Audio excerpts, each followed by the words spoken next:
एक मनुष्य सदैव शांति और अपनी स्वतंत्रता चाहता है, परंतु जैसे उसे यह अधिकार मिलता है, वो दूसरों का प्रभुत्व छीन लेना चाहता है। वो उनका अधिकार, उनकी स्वतंत्रता को छीन लेना चाहता है।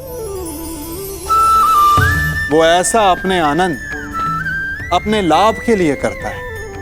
अपने लाभ के लिए वो दूसरों का शोषण करता है।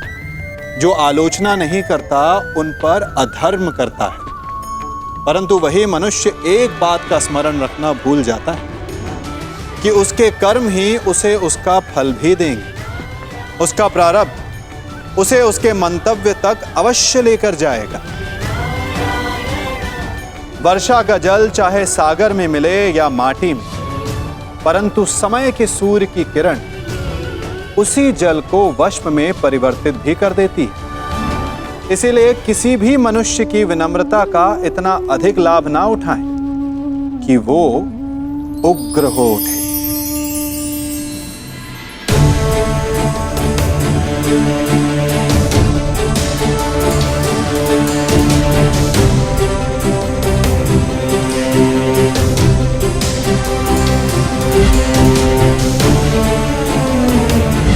एक पुत्र का दायित्व एक माता को तो दे सकते हो ना दुर्योधन पुत्र। कर्ण ने सदा मुझे मां के सम्मान का आदर किया है।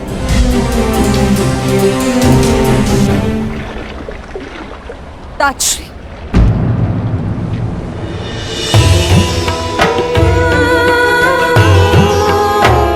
ताजश्री,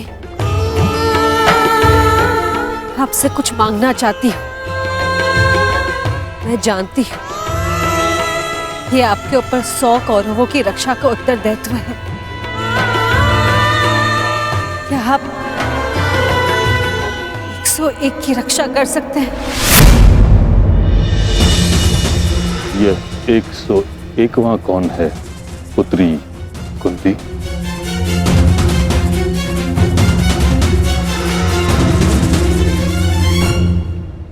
अंगराज कर्ण, अंगराज कर्ण, अंगराज कर्ण, अंगराज कर्ण।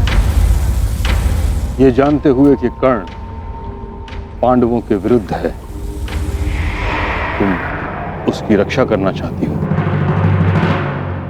जान सकता हूं क्यों? क्योंकि उसकी मां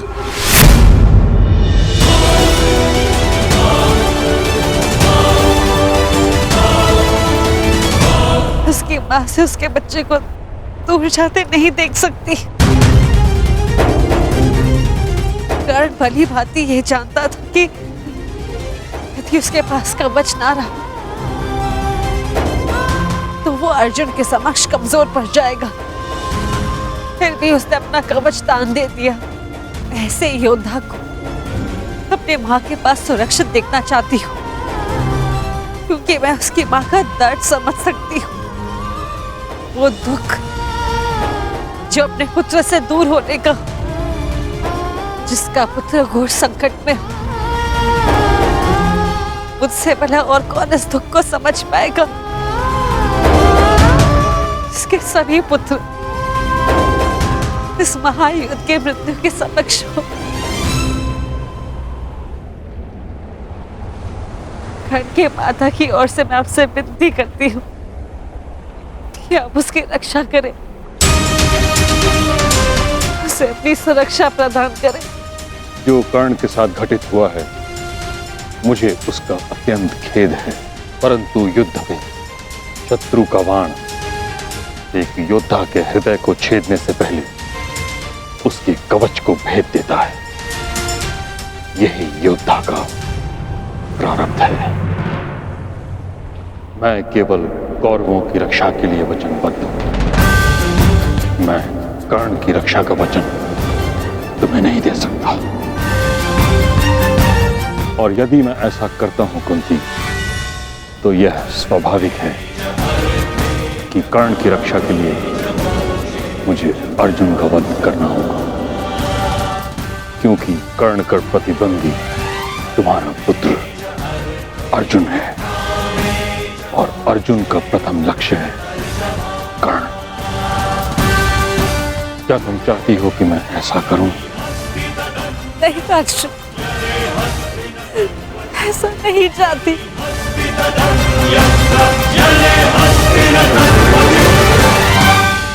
कैसी परिस्थिति है प्रभु, मैं चाहकर भी कुछ नहीं कर सकती। किंतु पितामह, मैं चाहती हूँ आप कर्ण की रक्षा करें, कर्ण की रक्षा करें। मेरे पास कोई और मार्ग नहीं पुत्री।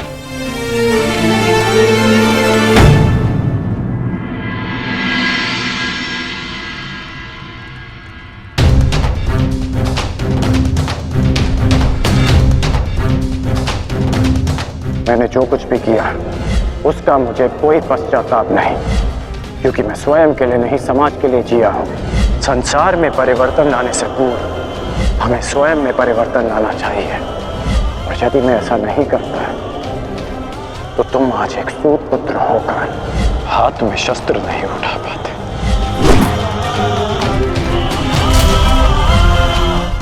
यदि एक पिता की दृष्टि से देखूं तो बहुत दुख पहुंचा था मुझे, परंतु परिवर्तन की कामना रखने वाले एक योद्धा की दृष्टि से देखूं तो मुझे ग्लानि नहीं,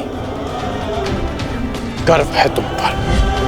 मुझे विश्वास है कि एक दिन तुम मेरा बलिदान अवश्य समझोगे। मैं उस समय की प्रतीक्षा करूंगा। मुझे सदा लगता था कि परिवर्तन के बहाने आप अपने परिवार से दूर रहना चाहते हैं, परंतु आज समझ में आया पिताश्री कि आपका लक्ष्य कितना महान था।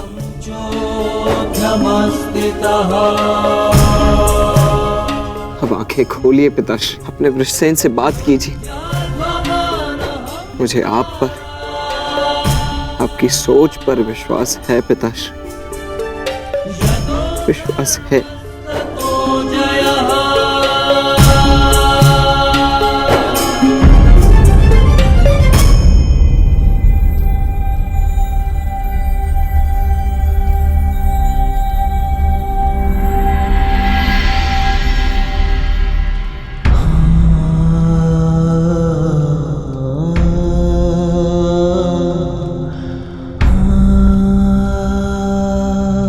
मुझे क्षमा कर दीजिए पिताश्री, मेरी हर एक भूल के लिए, मेरी हर एक धृष्टता के लिए मुझे क्षमा कर दीजिए।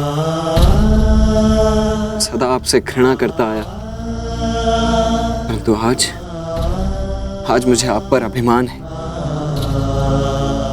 मेरे पुत्र को मेरी सोच पर विश्वास है। ये विश्वास पाने के लिए एक कवच कुंडल तो क्या, सहस्त्र कवच कुंडल अपने शरीर से उतार कर फेंक सकता हूं।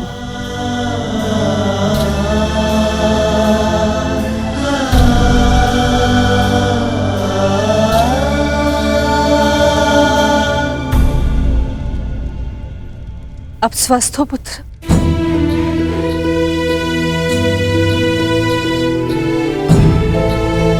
वो मैं युवराज को बताकर आता हूं कि आप स्वस्थ हैं। प्रणिपात राजमाता।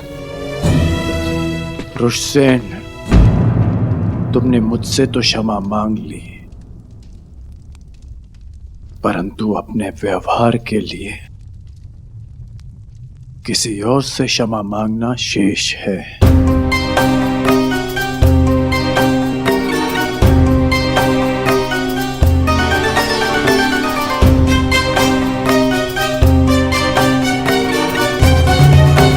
क्षमा चाहता हूँ राजमाता, वो जो भी मैंने। नहीं पुत्र, तुम्हारा कोई दोष नहीं। तुम्हारे स्थान पर कोई और पुत्र होता तो वो भी ऐसे ही करता।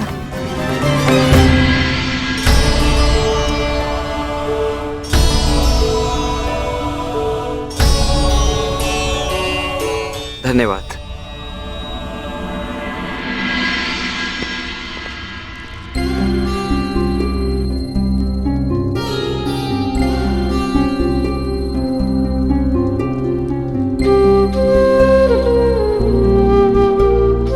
पीड़ा तो नहीं है ना? पीड़ा तो तब होगी जब एक पुत्र अपनी माता का मान नहीं रख पाएगा। राजमाता, भावनाओं में बहकर ये भूल मत कर बैठिएगा कि कौरवों को आपका सत्य ज्ञात हो जाए। और हाँ, मुझे मेरा वचन स्मरण है, युद्ध के पश्चात आपके 5 पुत्र ही जीवित रहेंगे।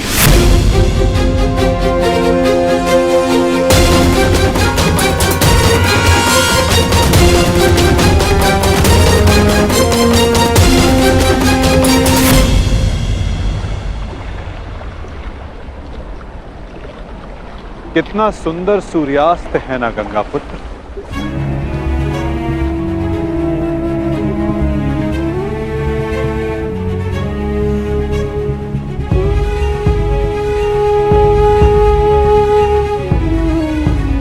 कदाचित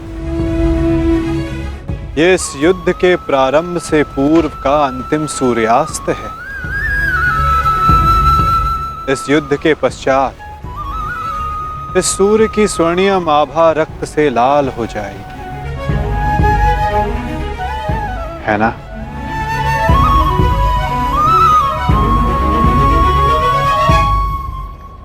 और ये रक्त मेरे ही वंश का होगा वासुदेव।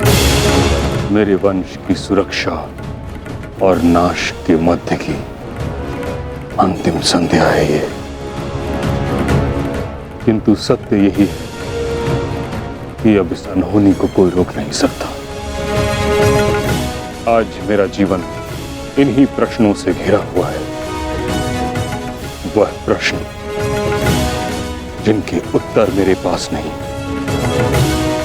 वह संदेह जिसे मैं कभी स्पष्ट नहीं कर पाऊंगा। परंतु जब बालक के मन में प्रश्न होता है, कोई संदेह होता है, तो वो इन सब प्रश्नों का उत्तर पाने के लिए अपनी मां से पूछता है। कदाचित आपके प्रश्नों का उत्तर आपकी माता के पास हो गंगा पुत्र।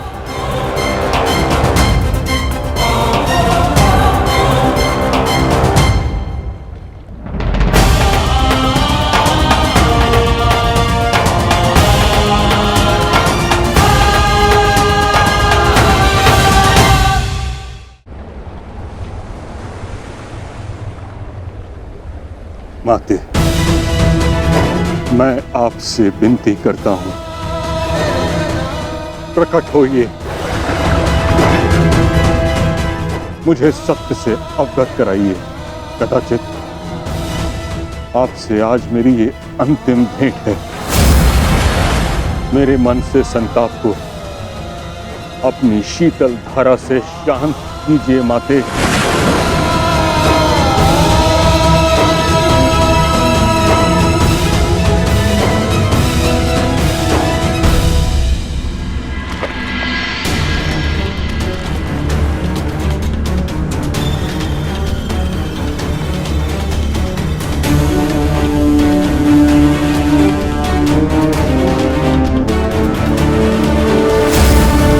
मुझे क्षमा कर देना पुत्र। भगवान सूर्य नारायण तुम्हारी रक्षा करें।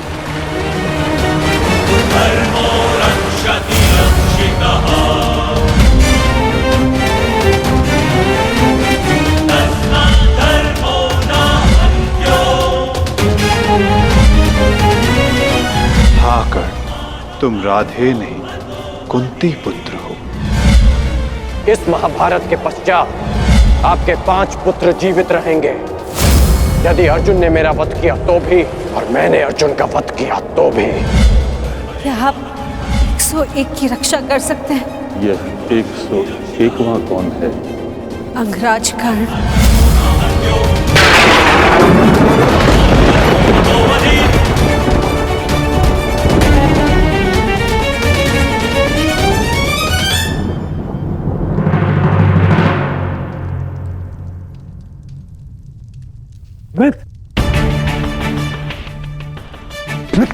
बैठो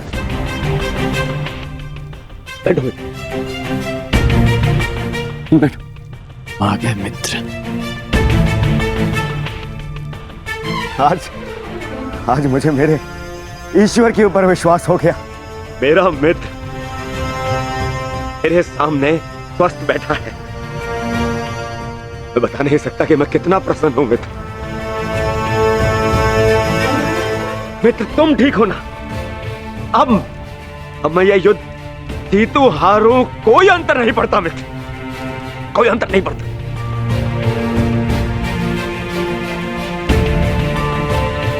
तुम चिंता मत करो मित्र, हम ये युद्ध अवश्य जीतेंगे।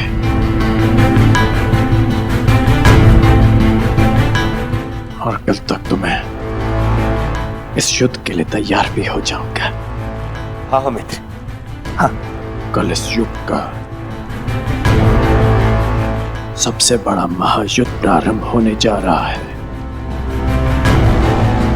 वृषसेन, सारी तैयारियां हो गई? जी पिताश्री, सभी महारथी और उनके सैन्य दल और अस्त्र शस्त्र सज्ज हैं। बस सारी तैयारियां हो गई मित्र। अब हमारे प्रधान सेनापति पितामह के आदेश की प्रतीक्षा है कि वो हमें इस युद्ध में हमारा स्थान बता दे। हाँ? अच्छा है, कल मैं भी अपना स्थान लेने के लिए प्रस्तुत रहूंगा। अवश्य। वैसे पितामह है कहाँ?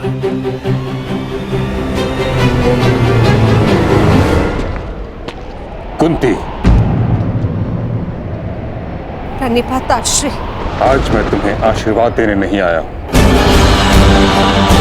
मैं तुमसे कुछ प्रश्न पूछने आया हूं। कैसा प्रश्न ताश्री? वो प्रश्न जिसका उत्तर तुम्हारे अतीत में है, उस अन्याय के विषय में पूछने आया हूं जो तुमने एक अबोध बालक के साथ किया।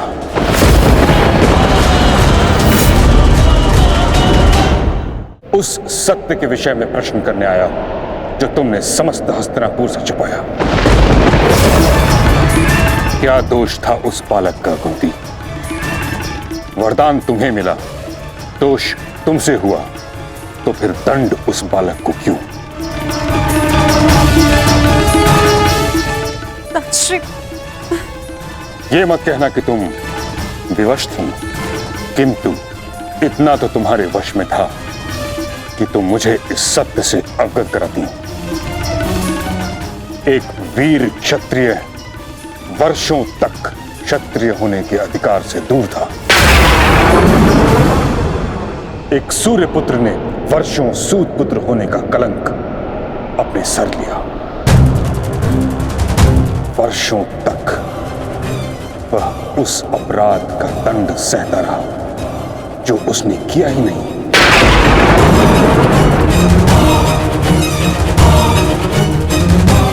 तुमने न स्वयं कर्ण के साथ अन्याय किया है कुंती, बल्कि हर पल हर पग पर उसके विरुद्ध मुझसे भी अन्याय करवाया है। क्षमा चाहती हूँ ताश्री, परंतु समझ नहीं पाई कि मैं आपको सत्य कैसे बताऊं। समझ तो तुम नहीं रही हो कुंती, कितना बड़ा अनर्थ करवा दिया है तुमने हस्तिनापुर से। एक क्षत्रिय को सूत का जीवन व्यतीत करना पड़ा। उसे ना क्षत्रियोचित शिक्षा मिली, ना ही अधिकार। रंगभूमि से उसे अपमानित करके निकाला गया। उसके भाई के मुंह में उबलता हुआ स्वर्ण डाला गया। हर पल उसे पीड़ा मिली, हर पल उसके साथ घोर अन्याय हुआ। तुमने ठीक नहीं किया कुंती, परंतु मैं अब सब ठीक कर दूंगा। हमें इस सत्य से सबको अवगत कराना होगा कि कर्ण तुम्हारा पुत्र है। अन्यथा अनर्थ हो जाएगा। नहीं ताश्री, आप ऐसा मत कीजिए। इस सत्य का अगर सबको भान हो गया तो अनर्थ हो जाएगा। जन्म से कर्ण को सम्मान नहीं मिला। अपने कर्म से जो उसने सम्मान अर्जित किया है, सबको सत्य बताने से वो भी समाप्त हो जाएगा। मैं आपसे विनती करती हूँ ताश, इस सत्य को आप रहस्य ही रहने दीजिए। विनती।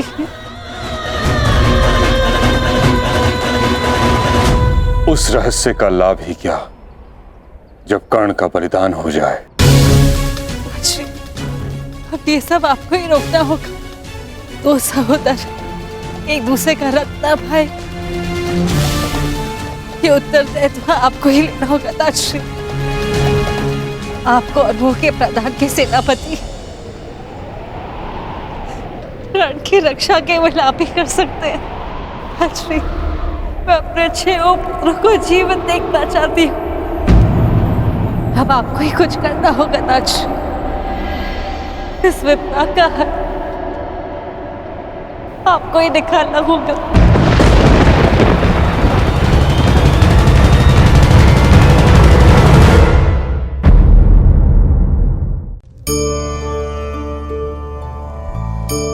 मैं क्या कर रहा हूं?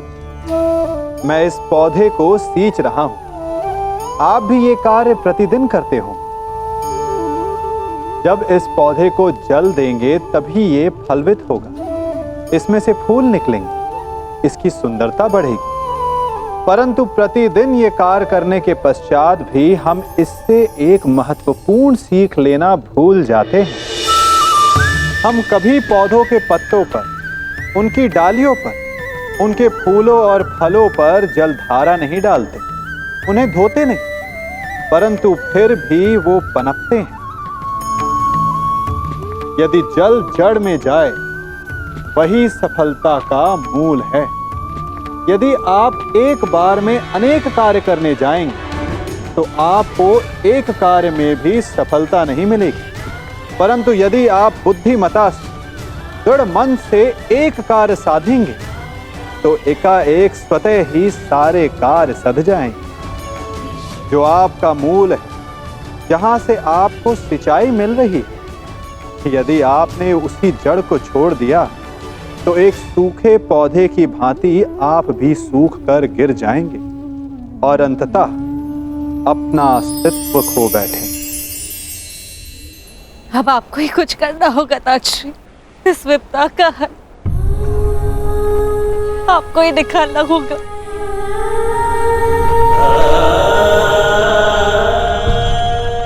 एक माता अपने कर्तव्य में चूक गई है।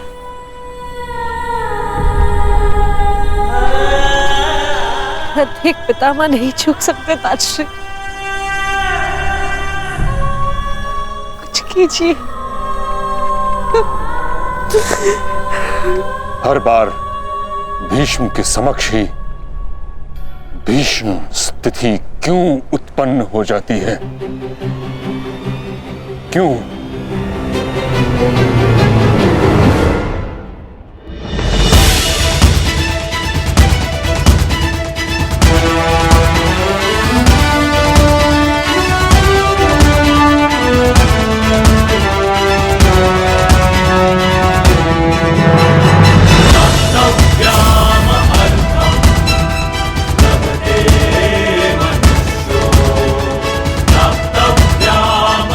आप सभी को अपने अस्त्र शस्त्र मिल चुके हैं।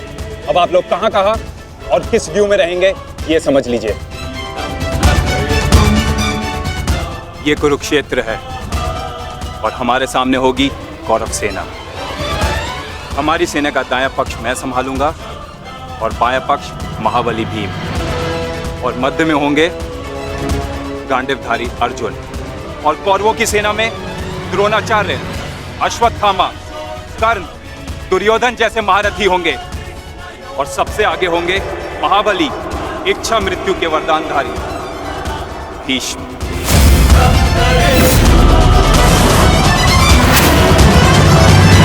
इस युद्ध में सभी ने अपना स्थान जान लिया है।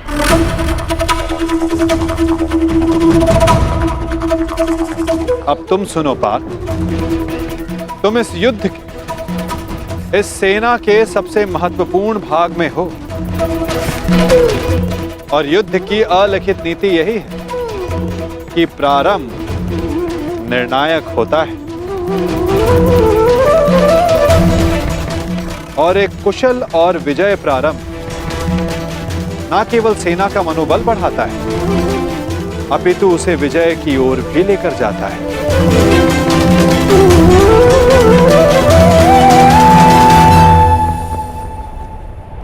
तुम हमारी सेना के मेरुदंड हो, मूल आधार हो, इसलिए विशेषतः आक्रमण तुम्हारे ऊपर ही होंगे पार्थ।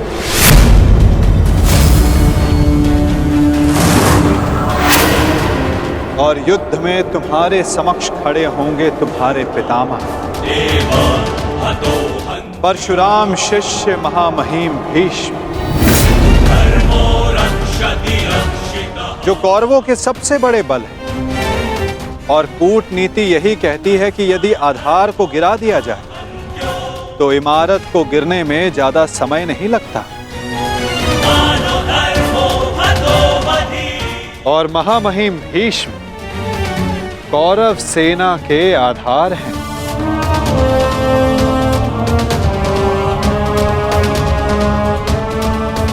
और तुम्हें उन्हें गिराना ही होगा। यदि युद्ध के प्रथम दिन ही तुम उन पर हावी हो जाओ तो ये हमारे पक्ष के लिए सर्वोत्तम होगा पार्थ।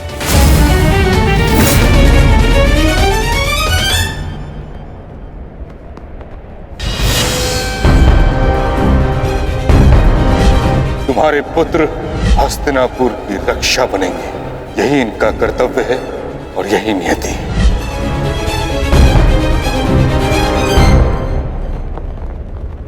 कहां खो गए पार्थ? मैं बस यही सोच रहा हूं माधव, पितामह पर वश कैसे कर पाऊंगा। वो देव गुरु बृहस्पति और भगवान परशुराम के शिष्य हैं और उस पर उन्हें इच्छा मृत्यु का वरदान प्राप्त है।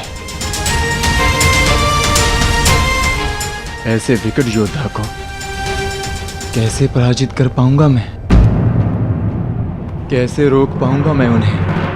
उत्तम, अति उत्तम, बधाई हो पार्थ।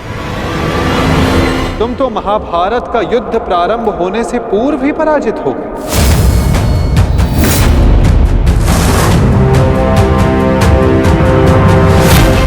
एक शत्रु की शक्ति का अनुमान होना एक योद्धा के लिए उचित होता है, परंतु शत्रु की शक्ति को देखकर उससे स्वयं को हीन समझना पराजय की ओर सबसे पहला पड़ाव होता है पार्थ।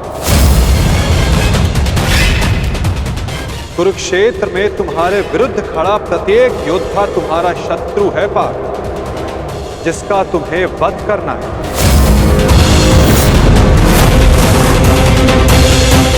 अन्यथा आज तुम भीष्म से भयभीत, कल तुम कर्ण से होगे, परसों तुम ये कहोगे कि मैं आचार्य द्रोण का सामना कैसे करूं।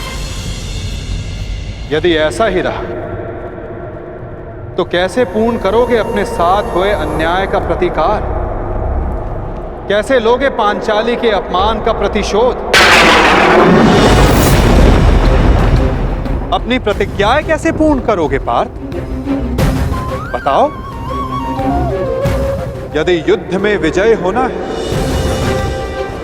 तो उसका केवल एक ही मार्ग है पार्थ, या तो शत्रु का सर झुका दो या फिर उसका सर संधान कर दो।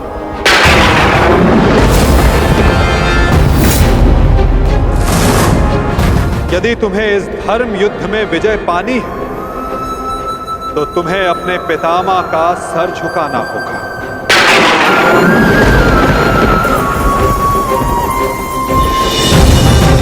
या फिर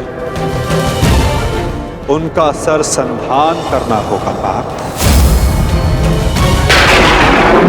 और यही तुम्हारा धर्म है पार्थ। केवल गंगा पुत्र भीष्म ही नहीं, तुम्हें हर उस योद्धा का वध करना होगा, हर उस योद्धा को दंड देना होगा जो धर्म स्थापना के मार्ग में आए।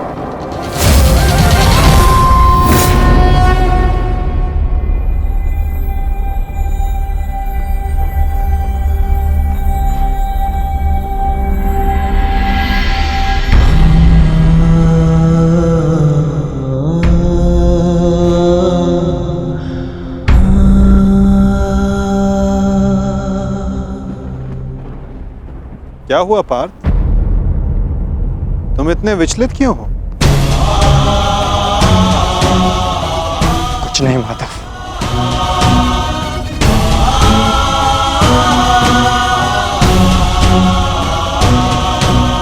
अपने सखा से सत्य छिपाना इतना सरल कार्य नहीं है पार्थ।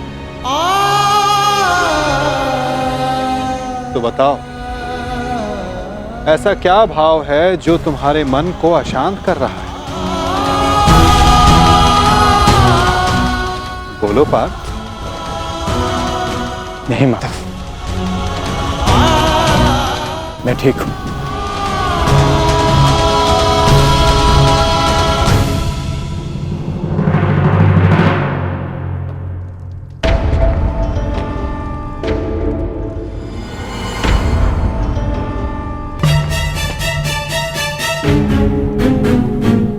सब पहुंच गए, मेरे पितामह कहां रह गए?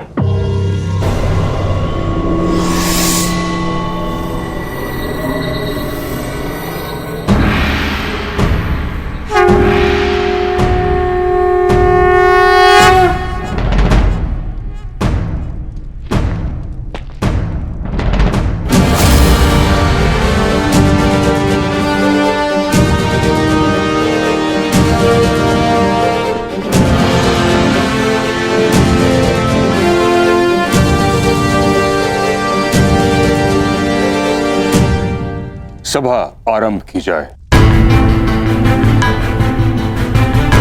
सभी रथी, महारथी और योद्धा आकर वो अस्त्र ग्रहण करें जिससे उन्हें युद्ध में प्रयोग करना है।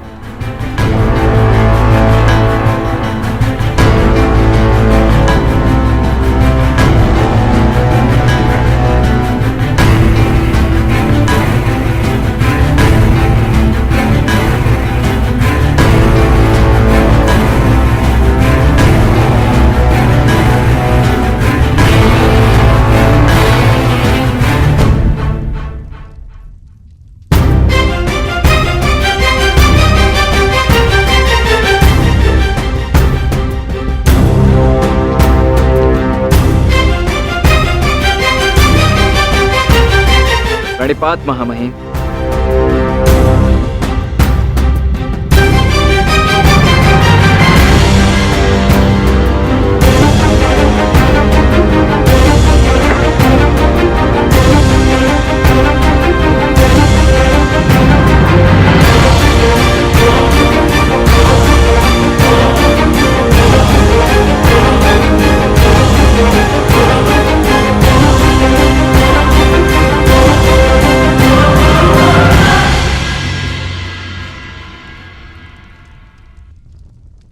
यशस्वी भव।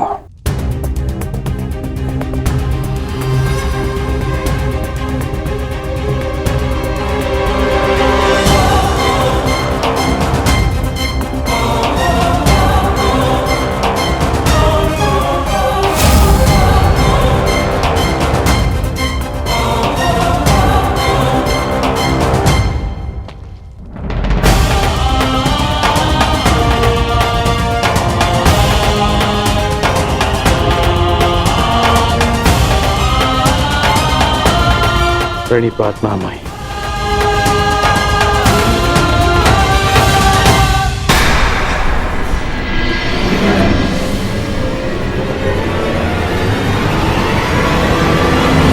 ओ सहोदर, एक दूसरे का रक्त ना भाई, ये उत्तरदायित्व आपको ही लेना होगा ताजश्री।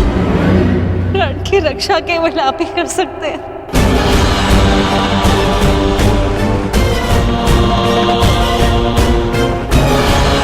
मैं अपने 6 पुत्रों को जीवन देखना चाहती हूँ। इसमें क्या है, आपको ही दिखाना होगा।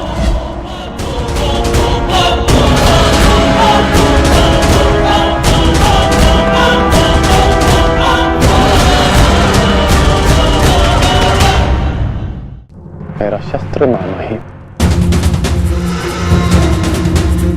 क्या हुआ पितामह?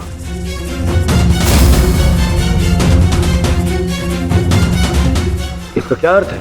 इसका अर्थ है कि एक सूत पुत्र मेरी ओर से युद्ध में भाग नहीं लेगा।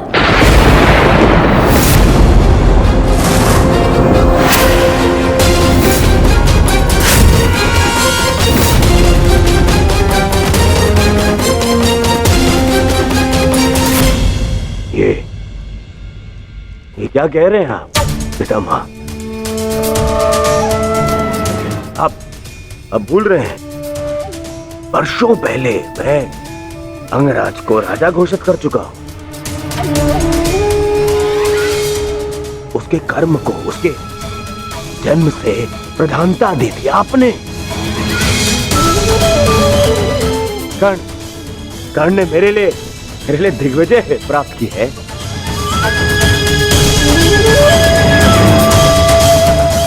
आपने स्वयं विराट युद्ध में उसके साथ मिलकर युद्ध किया। तो फिर आज उसके सूत पुत्र होने का प्रश्न कहां से उत्पन्न हो गया है? बात जन्म की ही तो है दुर्योधन। हाँ, मैंने कर्ण के साथ युद्ध लड़े हैं, परंतु ये युद्ध बाकी युद्धों से भिन्न है। ये एक महान युद्ध है। भले ही कर्ण अंगराज है, परंतु यह बात भी सत्य है कि इसका जन्म एक सूत के घर हुआ है।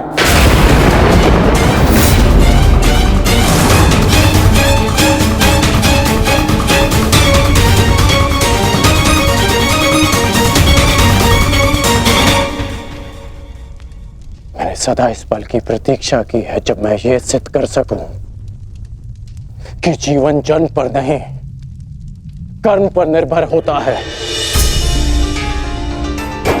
और आज जब ये समय आया तो आप मुझसे कह रहे हैं कि मैं रिक्त हाथ लौट जाऊं। ये युद्ध केवल मेरा अधिकार नहीं, मेरे जीवन जीने का लक्ष्य है। आप मुझसे मेरा अधिकार, मेरा लक्ष्य मत छीनिए। मैंने अपने मित्र को वचन दिया है कि इस युद्ध में मैं उसकी रक्षा करूंगा, पूर्ण रूप से मैं उसकी सहायता करूंगा, चाहे मेरे प्राण क्यों ना चले जाएं।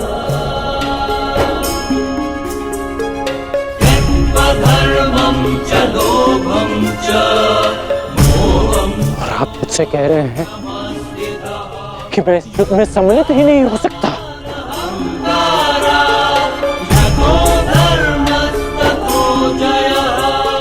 ऐसा क्या अपराध कर दिया मैंने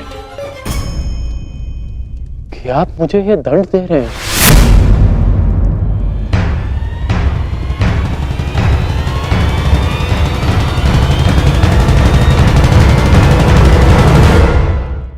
ऐसा क्या अपराध कर दिया मैंने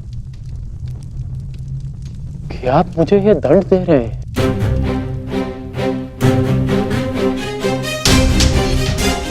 मैं कौरवों का सेनापति हूं और एक सूत पुत्र को अपने निर्णय का कारण बताना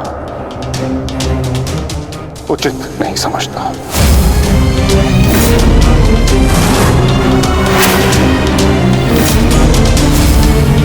और ये मेरा अंतिम निर्णय है कि जब तक मैं युद्ध भूमि में हूं तब तक कर्ण युद्ध भूमि से दूर रहेगा।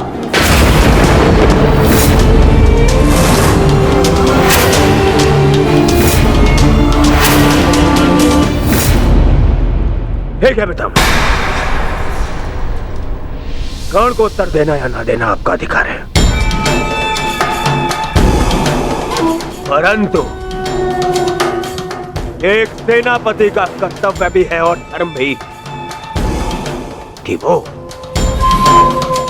अपने युवराज के हर एक प्रश्न का उसे उत्तर दे। तुम्हारा पितामह होने के नाते मैं इस प्रश्न का उत्तर देना उचित नहीं समझता।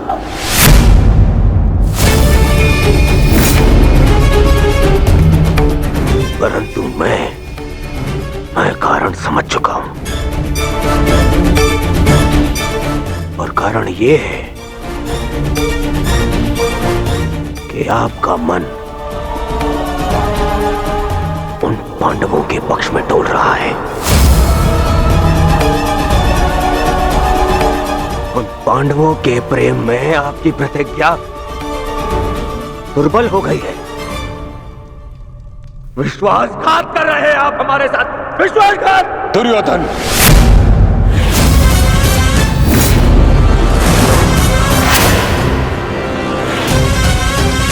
नहीं पितामह, मुझ पर क्रोध दिखाने से आपका सत्य बदल नहीं जाएगा, और सत्य यही है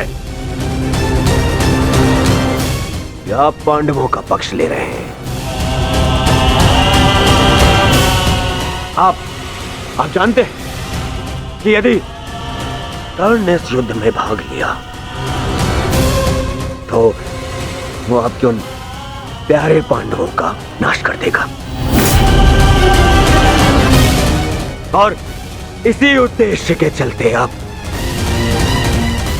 कर्ण को इस युद्ध से दूर रखना चाहते हैं। तुम्हें जो समझना है समझो दुर्योधन, परंतु मैं किसी को भी अपना उद्देश्य बताना उचित नहीं समझता।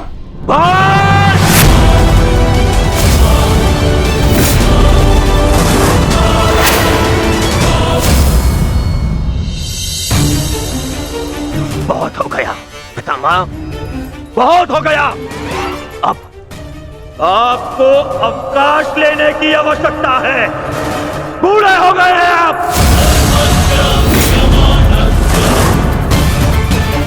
इसीलिए मैं महाराज धृतराष्ट्र का ज्येष्ठ पुत्र दुर्योधन आपको आपके कर्तव्य से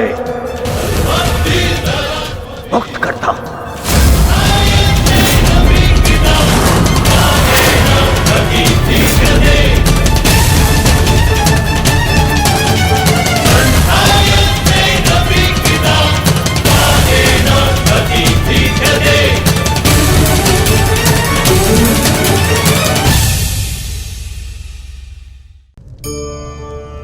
हमने एक बात अपने माता पिता, अपने बड़ों से, अपने बुजुर्गों से सुनी ही होगी कि संगति का प्रभाव मनुष्य पर पड़ता ही है।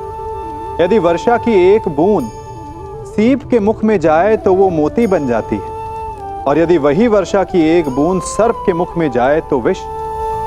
तो क्या यही सत्य है? नहीं। आपने कभी चंदन के वृक्ष को देखा है? उस पर सर्प विचरण करते हैं, विषधर उससे लिपटे रहते हैं, परंतु फिर भी चंदन का वृक्ष विषैला नहीं होता। वो तब भी सुगंध देता है और पवित्र माना जाता है। तो इसका रहस्य क्या है कि वर्षा की बूंद पर संगति का प्रभाव पड़ता है और चंदन के वृक्ष पर नहीं? इसका रहस्य है आत्मबल। वर्षा की बूंद वातावरण के अनुसार स्वयं को बदल लेती है, इसीलिए उसकी संगति ही उसका प्रारब्ध बन जाती है। परंतु चंदन का वृक्ष अपना व्यक्तित्व, अपना गुण नहीं खोता। इसीलिए यदि आप में आत्मबल हो, आपका मन दृढ़ हो, तो बुरी से बुरी कुसंगति भी आपका कुछ नहीं बिगाड़ सकती। महाराज धृतराष्ट्र का ज्येष्ठ पुत्र दुर्योधन, आपको आपके कर्तव्य से मुक्त करता हूं।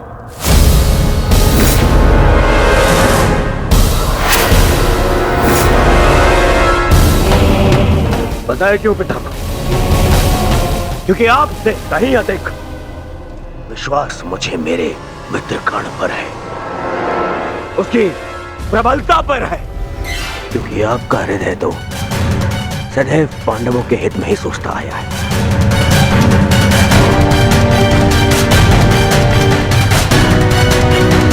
और मैं ऐसे सेनापति को अपनी समस्त सेना का उत्तरदायित्व नहीं दे सकता जो शत्रु हित में सोचता हो। यदि कर्ण इस युद्ध में भाग नहीं ले सकता तो आप भी इस युद्ध में भाग नहीं लेंगे।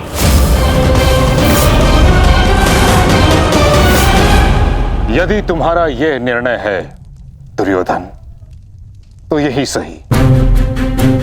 मैं स्वयं को इस युद्ध से विरक्त घोषित करता हूं।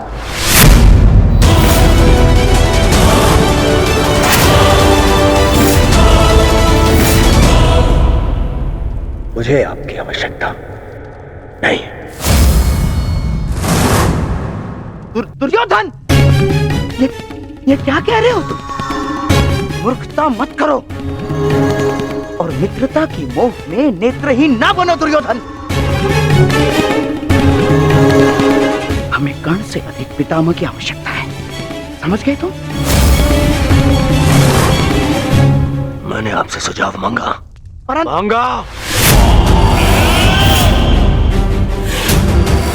तो जाइए और जाकर अपना स्थान ग्रहण कीजिए।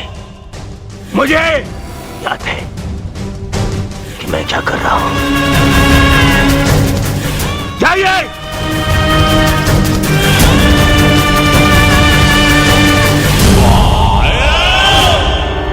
नहीं महाभाई, युवराज ने जो कहा क्रोध में आकर कहा। मैं इस विषय में उनसे बात करूंगा, सब ठीक हो जाएगा महाभाई। नहीं कौंते कर्ण, अब कुछ भी ठीक नहीं हो सकता। मेरी बात सुनिए महामहिम। मुझे एक सूत पुत्र की बात नहीं सुननी।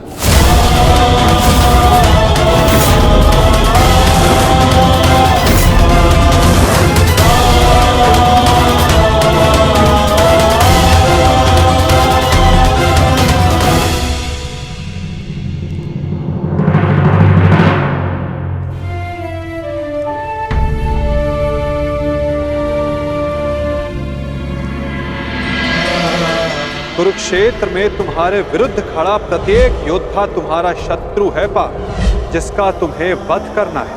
अन्यथा आज तुम भीष्म से भयभीत हो, कल तुम कर्ण से हो, परसों तुम ये कहोगे कि मैं आचार्य द्रोण का सामना कैसे करूं। यदि ऐसा ही रहा तो कैसे पूर्ण करोगे अपने साथ हुए अन्याय का प्रतिकार? कैसे लोगे पांचाली के अपमान का प्रतिशोध?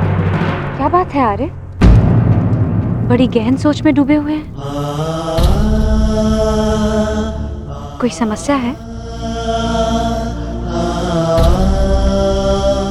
समस्या क्या है मैं नहीं जानता, परंतु एक विचित्र भय की अनुभूति हो रही है मुझे।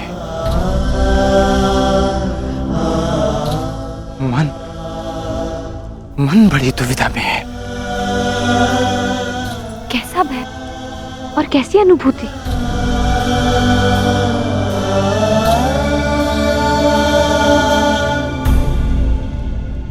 मैं और मेरा मन इस दुविधा में है कि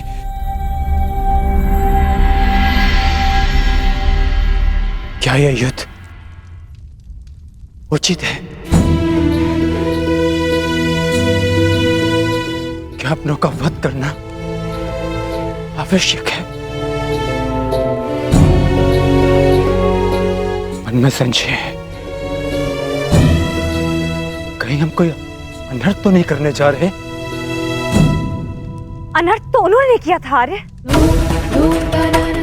भूल गए लक्षाग्रह, भूल गए वो द्यूत सभा, भूल गए मेरा चीरहरण करने का प्रयास।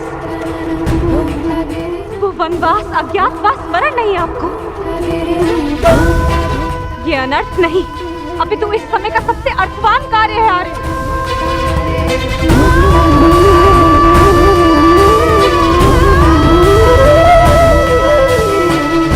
ये धर्म युद्ध है, उनके विरुद्ध जिन्होंने अधर्म किया और उनके विरुद्ध जो मौन रहकर इस अधर्म के साक्षी बने।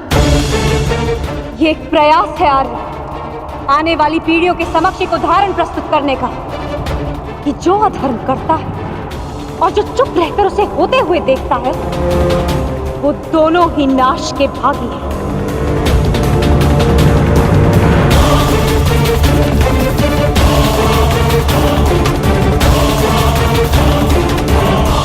आप अनावश्यक रूप से स्वयं के मन पर बोझ डाल रहे हैं आर्य। आप योद्धा हैं और ये महायुद्ध आपके जीवन का लक्ष्य, आपका कर्तव्य और आपका धर्म। धर्म?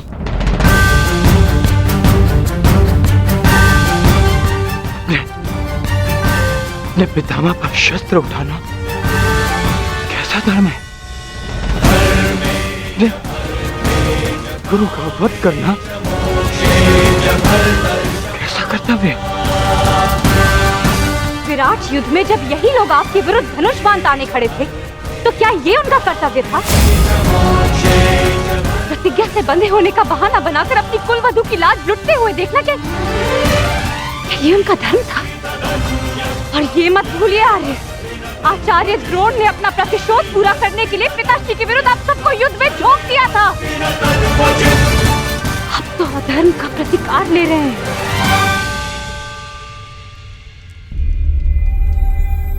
कहीं ऐसा तो नहीं आ रहा कि आपको ऐसा लग रहा है कि जो कुछ भी उन्होंने किया वो धर्म था, उचित था? नहीं पांचाली, नहीं।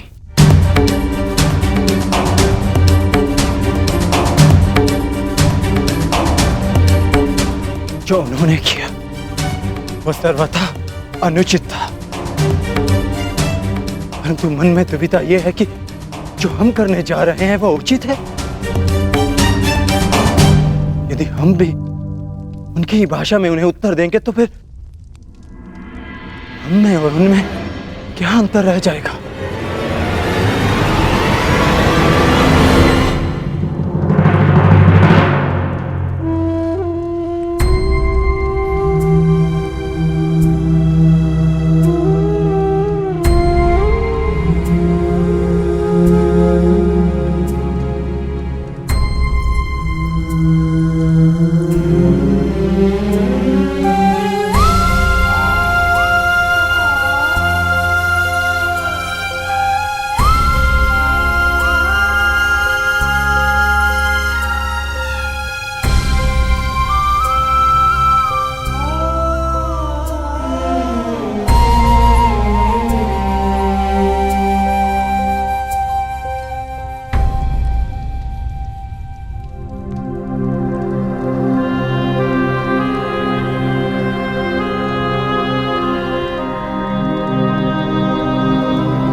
थक गए हैं आज,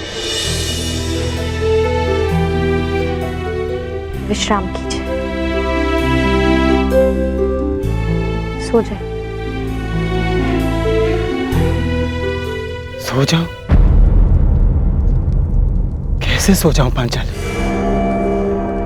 जबकि मुझे ज्ञात है कि कल प्रातः मुझे बाण संधान करने हैं जो मेरे परिजनों को मृत्यु की नींद सुला देंगे।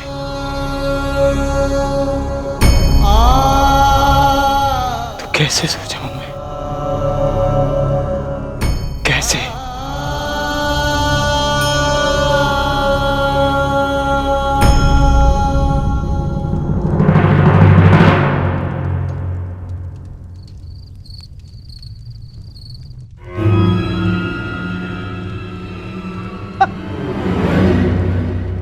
दाम दंड भेदेन अस्माकं विजयम निश्चितम।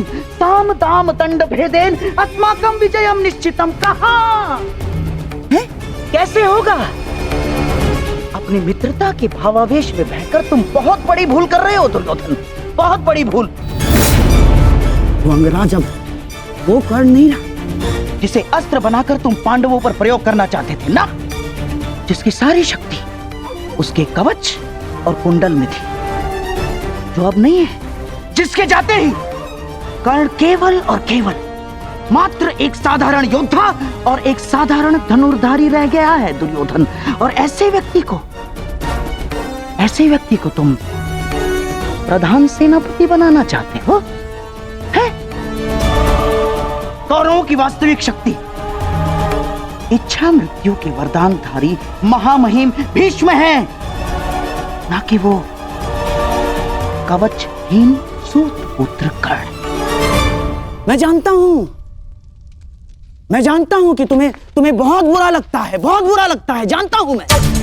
परंतु एक बार अपने मन से पूछो एक बार, उत्तर यही मिलेगा कि वो सुपुत्र कर्ण कुंती और उसके पुत्रों के लिए कोमल भाव रखता है, कोमल भाव।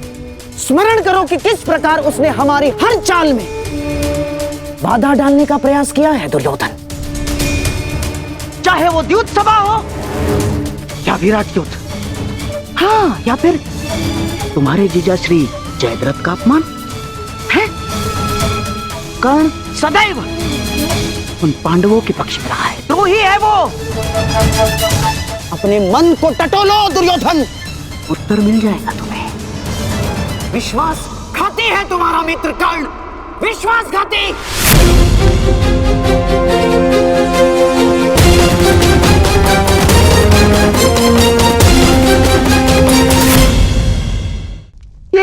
ये क्या कर रहे हो? कुछ लूटिए।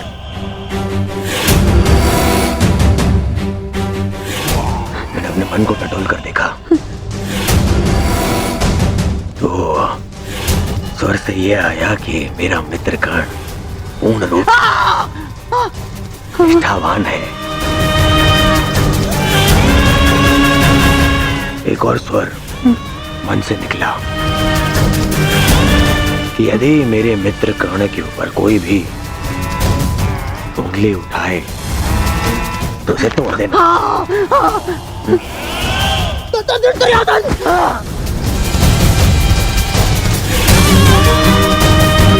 केवल इसलिए कि आप मेरे मामा श्री हैं, बार बार मेरे धैर्य की परीक्षा लेने का अधिकार नहीं मिल जाता। भविष्य में स्मरण रखना,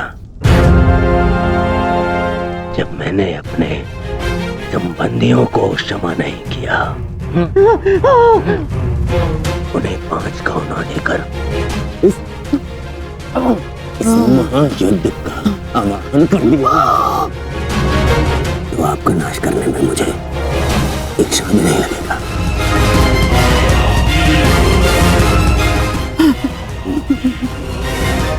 इसलिए स्मरण रखना,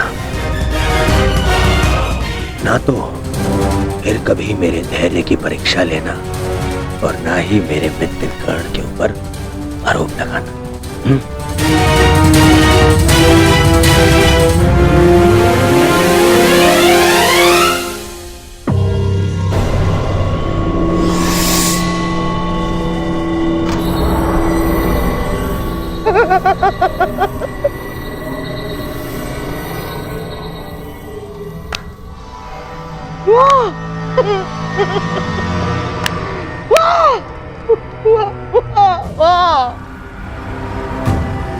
मेरे होने वाले सम्राट, वाह!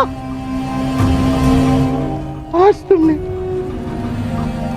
उस पुत्र के कारण अपने उस मामा का अपमान किया जो अपना सब कुछ त्याग कर तुम्हारे हित के लिए, केवल तुम्हारे हित के लिए अपनी बहन के घर श्वान बनकर बैठा है। तुमने उस मामा का अपमान किया जिसने अपना श्वास, अपना ध्यान, अपनी आस, अपना अभ्यास सब कुछ न्योछावर कर दिया अपने होने वाले सम्राट के लिए। तुमने उस मामा का अपमान किया दुर्योधन, जिसने साम दाम दंड भेद युक्ति कपट छल कुचक्र षड्यंत्र सबकी पराकाष्ठा कर दी। क्यों? अपने होने वाले सम्राट के लिए है? और तुमने उस मामा का अपमान किया उसके लिए जिसने अपना कवच और कुंडल उन पांडवों को दान में दे दिया। साधु मेरे होने वाले सम्राट, साधु।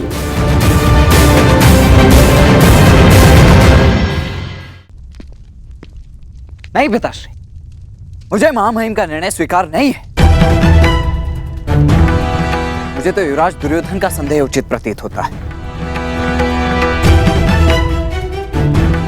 हाँ, अवश्य महामहिम उन पांडवों की सुरक्षा चाहते हैं और वो जानते हैं कि जब तक आप युद्ध में उपस्थित रहेंगे तब तक पांडव सुरक्षित नहीं है।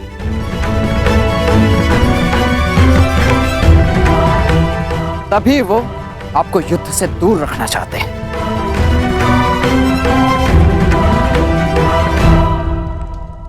जानता हूं मैं ये बात।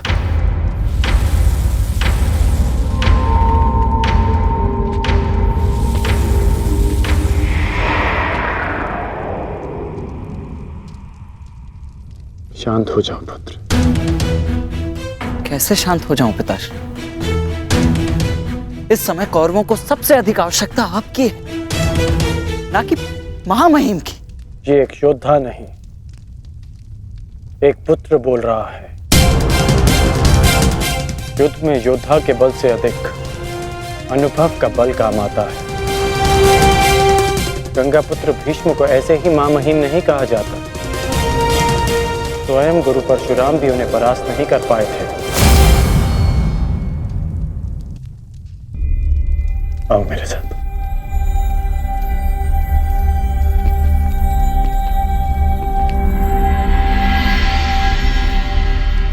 जब तुम भीतर आए थे तो बाहर कौन था?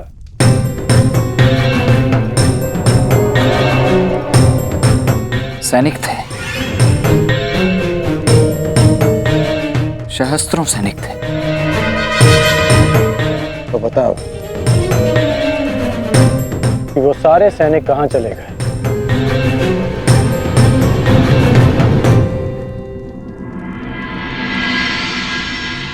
हस्तिनापुर में चारों ओर ये सूचना फैल रही है कि महामहिम कौरव सेना का नेतृत्व नहीं करेंगे। सारे सैनिक अपने अपने सेना नायकों के पास इस बात की पुष्टि करने के लिए गए हैं। और यदि ये निश्चित हो गया कि महामहिम कौरव सेना का नेतृत्व नहीं करेंगे तो युद्ध से पूर्व ही कौरवों का अधिकतम बल युद्ध से विरक्त हो जाएगा।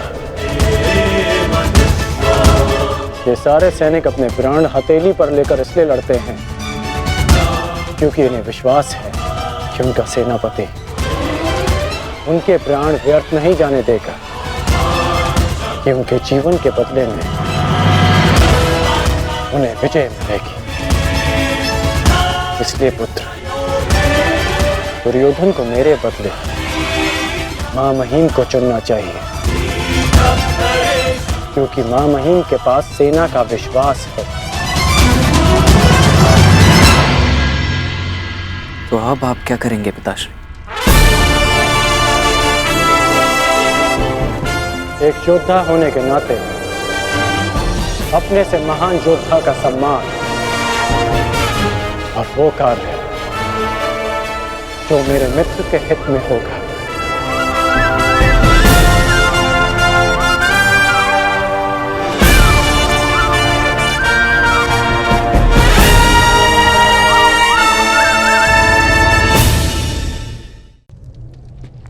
सिंह को जंगल का राजा कहते हैं।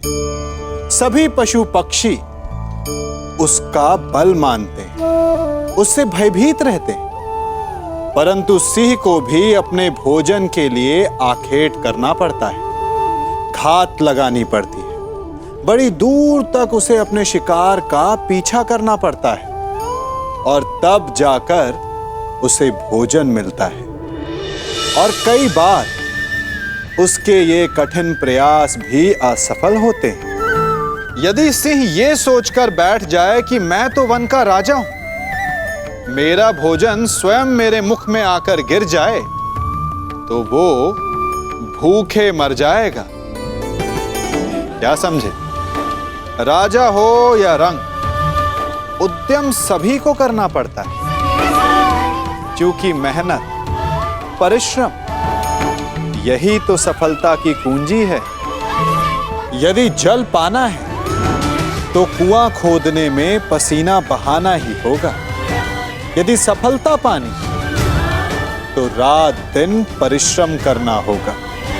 बिना परिश्रम के तो देवों को भी अमृत नहीं मिलता। इसलिए परिश्रम कीजिए, आज नहीं तो कल सफलता अवश्य मिलेगी। तुमने उस मामा का अपमान किया उसके लिए, जिसने अपना कवच और कुंडल उन पांडवों को दान में दे दिया। मेरा कवच, मेरा कौशल, मेरी प्रतिभा नहीं, वो केवल एक ढाल थी।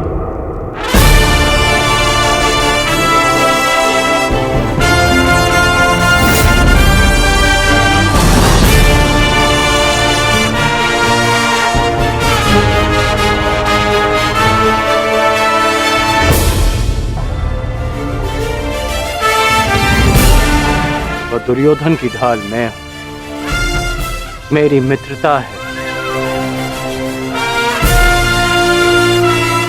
और ये मित्रता मेरे लिए मेरे प्राणों से भी अधिक महत्वपूर्ण है। मैंने सदैव अपने मित्र के प्रति अपनी निष्ठा सिद्ध की है और आज भी मैं ऐसा ही करूंगा।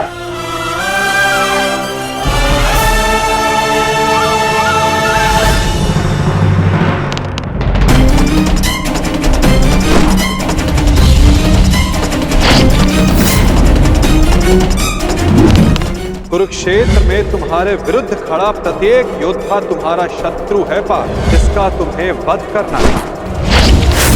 ये धर्म युद्ध उनके विरुद्ध जिन्होंने अधर्म किया।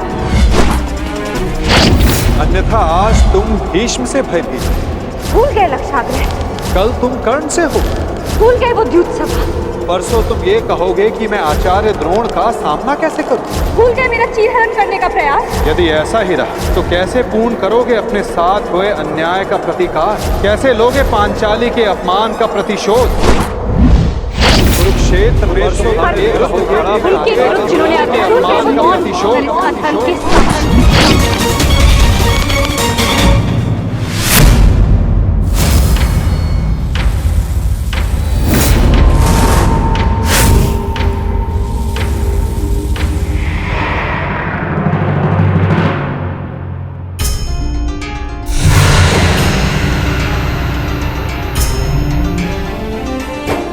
पुत्र का धर्म होता है बढ़ती आयु में अपने पितामह को संभालना। मैं युद्ध क्षेत्र में मैं कैसे गिरा सकता हूं? जिन्होंने मुझे धनुष उठाना सिखाया, जिनके कारण आज मैं सर्वश्रेष्ठ धनुर्धर हूं,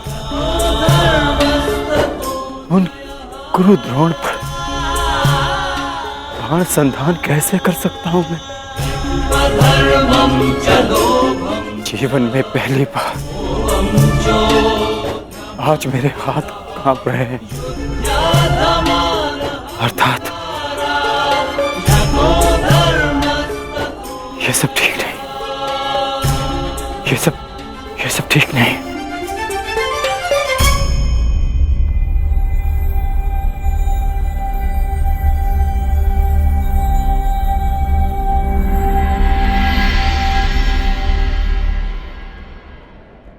क्या हुआ पार्थ?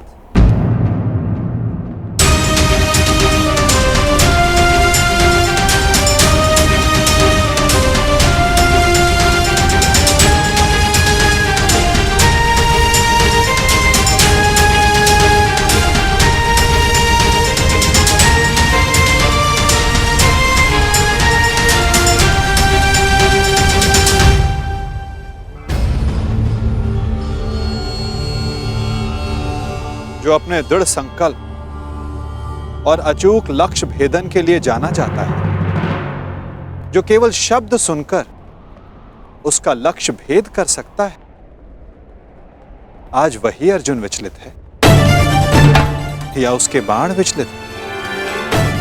पार्थ, कुछ कहना चाहते हो? यदि तुम्हारे मन में कोई संदेह, कोई संकोच है, तो उसे अपने सखा से बांट सकते हो। नहीं माधव, ऐसा कुछ नहीं है। आज कुछ अधिक ही थक गया हूं मैं, कदाचित इसीलिए। बड़ी विचित्र बात है, जो अर्जुन इतने वर्षों की कठिन तपस्या में नहीं थका, जो 12 साल के वनवास में और 1 साल के अज्ञातवास में नहीं थका, वो आज केवल 1 दिन में थक गया।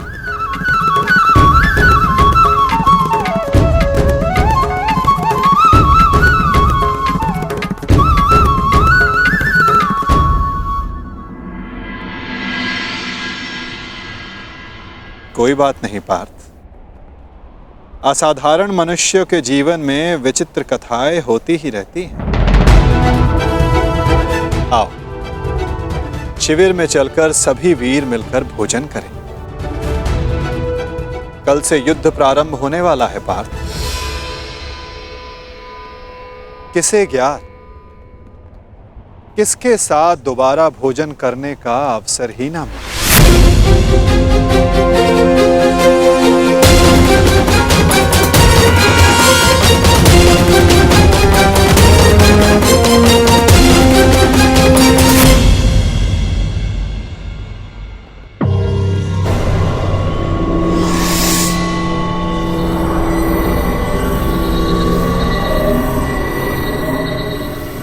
हम सबको यहाँ पे क्यों बुलाया गया है मामाश्री?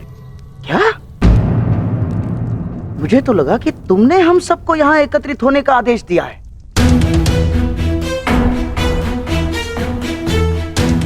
कल आरंभ हो रहे युद्ध के निर्देश देने के लिए। मैंने आप सबको यहाँ बुलाया है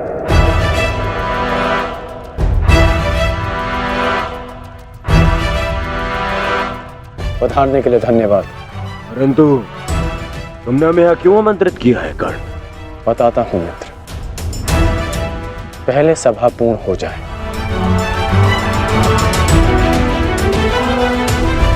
अभी एक योद्धा का आना शेष है।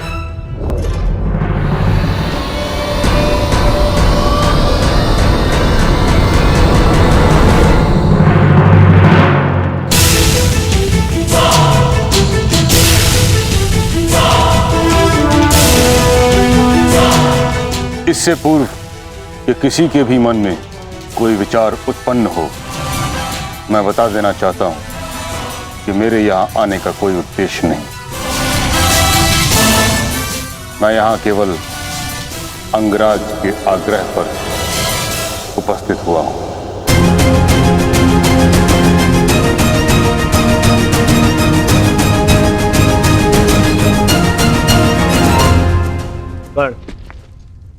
मैं जानना चाहता हूं इस सभा को बुलाने का उद्देश्य क्या है मित्र?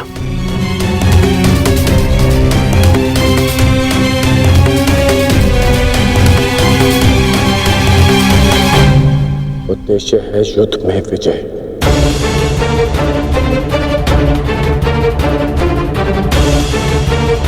तुम अपने मित्र मोह में आकर बहुत बड़ा अनर्थ करने जा रहे थे, और एक सच्चा मित्र होने के नाते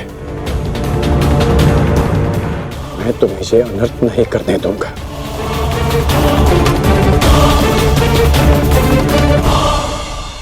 मैं राधेकर्ण आप सबके समक्ष एक प्रस्ताव रखता हूं कि गंगा पुत्र महामहिम भीष्म को फिर से कौरव सेना का सेनापति नियुक्त किया जाए।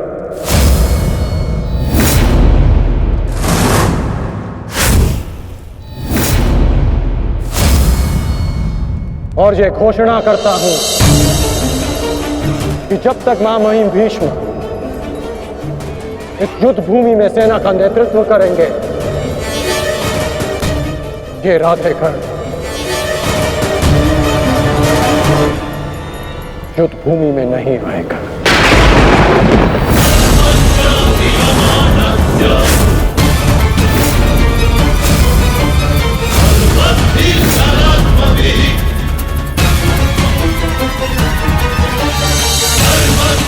ये तुम क्या कह रहे हो मित्र? मुझे इस युद्ध में तुम्हारी अपने मित्र की ही सबसे अधिक आवश्यकता है। महामहिम से भी अधिक? नहीं मित्र, तुम भूल कर रहे हो। मैं कवच खोया योद्धा हूं और महामहिम हस्तिनापुर के कवच हैं। तुम्हें मुझसे अधिक आवश्यकता उनकी है।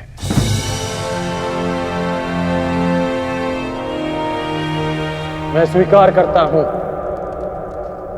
कि कौरव सेना का नेतृत्व करने में महामहिम से अधिक सक्षम कोई नहीं।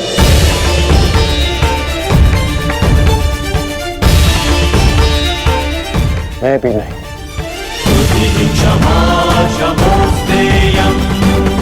मुझ में योग्यता है, परंतु महामहिम अपने विवेक, धर्म और शौर्य के लिए जाने जाते हैं और इनके विवेक का मैं भी सम्मान करता हूं।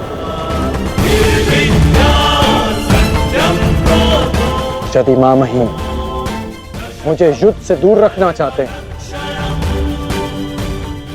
तो अवश्य इसके पीछे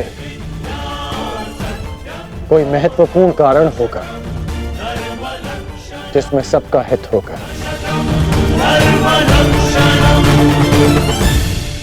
मैं ये सब इसलिए कर रहा हूं क्योंकि मैं तुम्हें हस्तिनापुर के सिंहासन पर देखना चाहता हूं और मेरा लक्ष्य पूर्ण करने के लिए मैं ऐसे 1000 स्वप्न का बलिदान दे सकता हूं।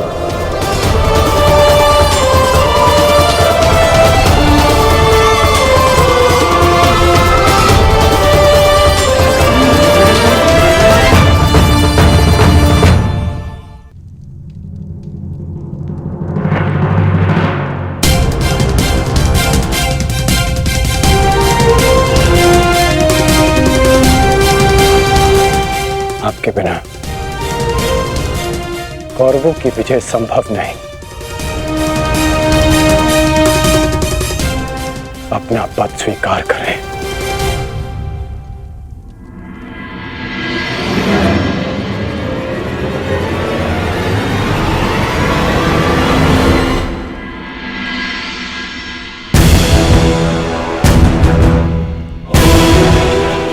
हर हर महादेव, हर हर महादेव, हर हर महादेव।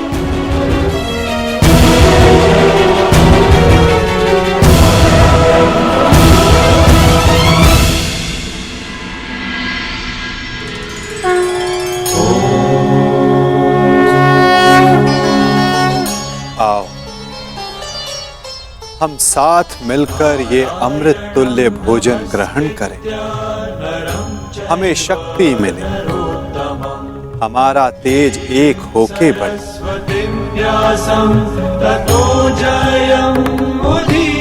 हमारा ज्ञान बढ़े, हमारे मध्य कोई विष न फैले, फैले तो केवल हमारा यश।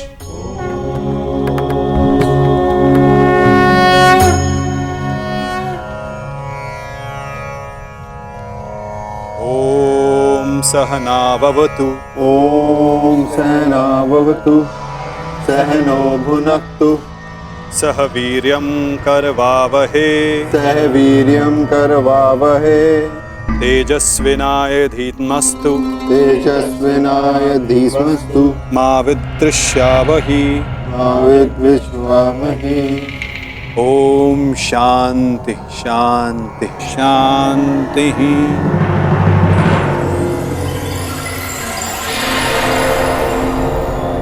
आओ भोजन प्रारंभ करें।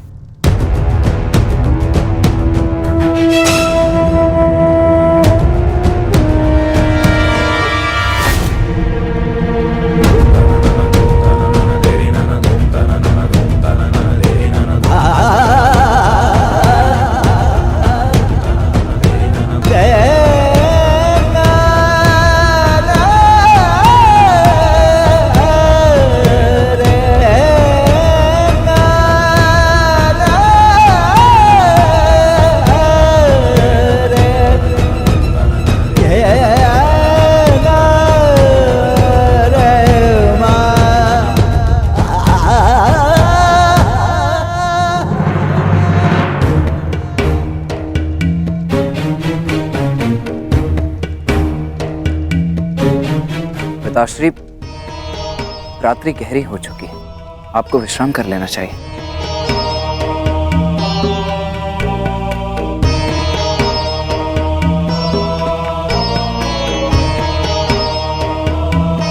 विश्राम की आवश्यकता तो तुम्हें है पुत्र। कल इस महायुद्ध में तुम्हें अपना कौशल दिखाने के लिए प्रस्तुत जो होना है, कल मेरे लिए बहुत बड़ा दिन है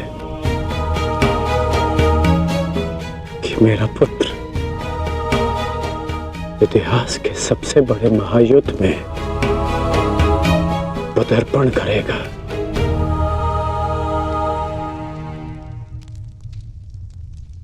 मुझे गर्व है तुम पर।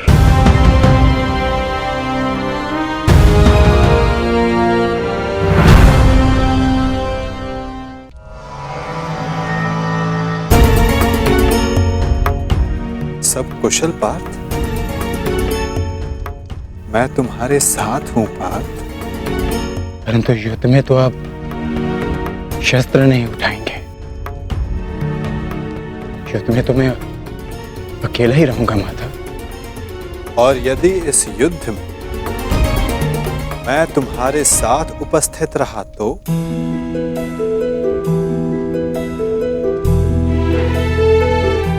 मुझसे अधिक भाग्यवान इस संसार में और कोई नहीं होगा। परंतु मैं जानता हूं मेरी ये कामना अधूरी रह जाएगी। यदि कामना पूर्ण बल से की जाए तो वो अवश्य पूर्ण होती है पार्थ। और यदि प्रार्थना में समर्पण तो वो स्वीकार होती है।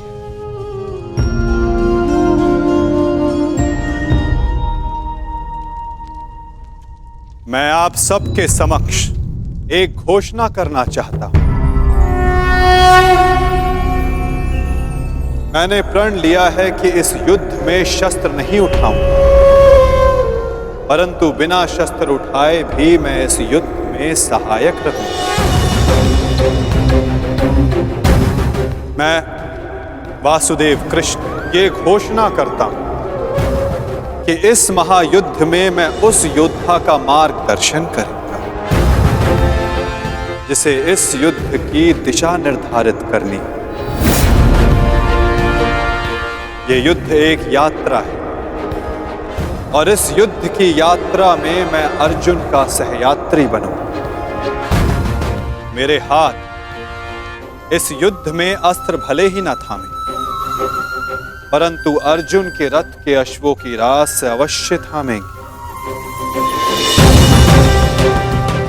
मैं इस महायुद्ध महारथी अर्जुन के सारथी की भूमिका निभाऊंगा।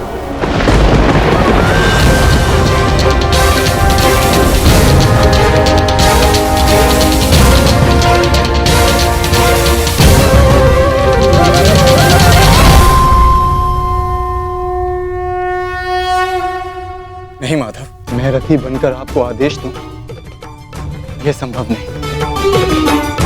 आपका स्थान सबसे ऊंचा है, तो मैं स्वयं आपको नीचे स्थान पर बैठने नहीं दे सकता।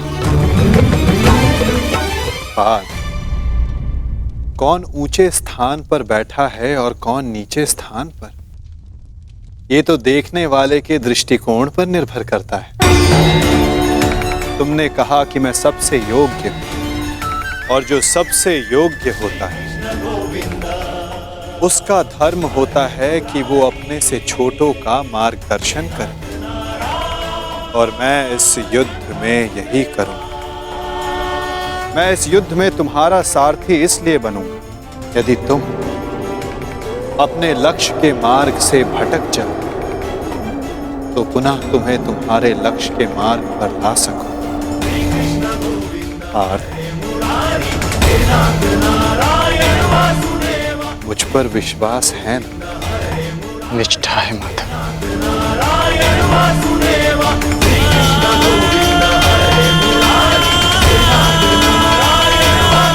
आज मैं धन्य हो गया,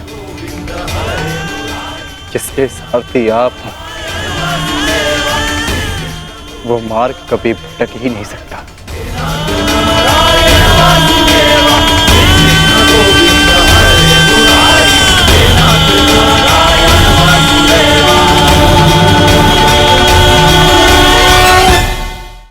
देख रहे हैं इसे? ये बड़ा भयंकर अस्त्र है। अब आप कहेंगे कि ये छोटी सी धातु भला किस काम की? आप चाहें तो इस धातु से वस्तुएं जोड़ लें या फिर चोट भी खा सकते हैं। ये एक धातु लकड़ी के दो पट्टों को एक करके जोड़ सकती है, या फिर आपके शरीर में लग जाए या चुभ जाए तो आपको बहुत बड़ा घाव भी दे सकती है। इसलिए एक बात सदा स्मरण रखें, कोई भी वस्तु छोटी या बड़ी नहीं होती, सबका अपना महत्व होता है। यदि आपको स्वयं बड़ा बनना है तो कभी किसी को छोटा समझने की भूल ना करें। यदि छोटों का साथ लिया तो आप स्वयं बड़े बन जाएंगे, और यदि उनका तिरस्कार किया तो इस धातु की भांति चुभकर वो आपका मार्ग भी रोक सकते हैं। पिताश्री, मैं जाने से पूर्व आपको एक वचन देना चाहता हूं। वचन कि आपका गर्व बढ़ेगा और सर नीचा होगा उन लोगों का जिन्होंने आपको इस युद्ध में प्रवेश करने से रोका। मैं आपकी तुलना करने में भले ही समर्थ नहीं, परंतु शत्रु मेरी तुलना आपसे अवश्य करेंगे पिताश्री। वचन देता हूं पिताश्री की वृषसेन के धनुष से निकले हर एक बाण पर अंगराज कर्ण के कौशल का चिन्ह होगा। मेरे हर एक प्रहार पर आपके परिवर्तन की छाप होगी पिताश्री। आपका कवच भले ही शत्रुओं ने आपसे छीन लिया हो पिताश्री, परंतु मैं शत्रुओं के एक एक वार पर ढाल बनकर युवराज दुर्योधन और अपने पक्ष की रक्षा करूंगा कि आपका प्रत्येक स्वप्न मैं पूर्ण करूंगा। या पूर्ण करने के प्रयास में वीर गति को प्राप्त हो जाऊंगा।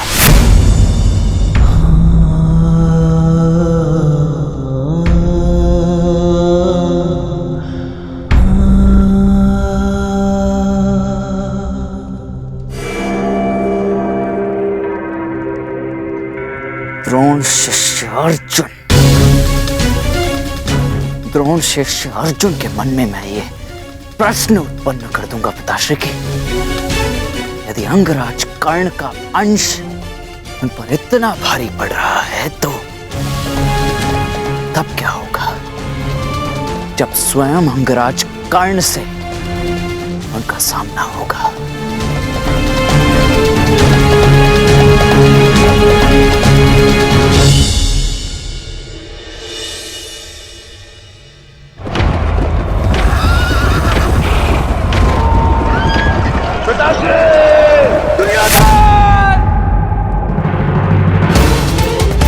महाराज, महाराज, क्या हुआ महाराज? आप ठीक तो है ना? क्या आपने कोई दुस्वप्न देखा है? हाँ, क्योंकि कदाचित तू स्वप्न देखना मेरा प्रारब्ध हो गया है। परंतु संजय, तुम इस समय यहां कैसे? महाराज, महर्षि वेदव्यास जी पधारे हुए हैं आपसे मिलने के लिए। वही समाचार लेकर आया था, किंतु ऐसी स्थिति में मिलना क्या उचित होगा महाराज? महर्षि,